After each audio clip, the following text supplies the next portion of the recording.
Le point de départ de ce livre, c'est la puissance de l'extrême droite aujourd'hui. Non seulement dans les intentions de vote, parce qu'on le voit, il y a un bloc d'extrême droite qui est très puissant, autour de 30%, mais surtout dans les têtes. Moi, ce qui m'a frappé, c'est l'infiltration de l'extrême droite, de ses mots, de ses expressions, de ses images dans le débat public.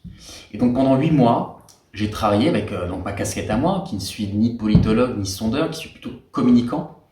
Et en fait, j'ai découvert que l'extrême droite menait une bataille, qui n'est pas seulement la bataille électorale, qui est une bataille des signes, où il y a tout un jeu d'influence de la part de Marine Le Pen, de la part d'Éric Zemmour, mais de la part aussi de toute une nébuleuse d'acteurs qui gravitent dans ce qu'on appelle traditionnellement la fachosphère,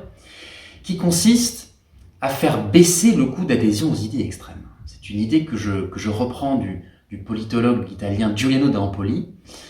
et qui consiste en fait à faire accepter ces idées radicales,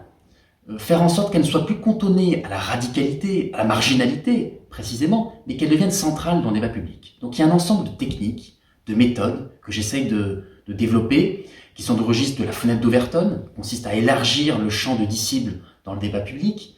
consiste à transformer ces idées radicales, non seulement en les dédiabolisant, mais en les rendant désirables, avec la culture du cool, je montre que l'extrême droite mène la bataille du cool,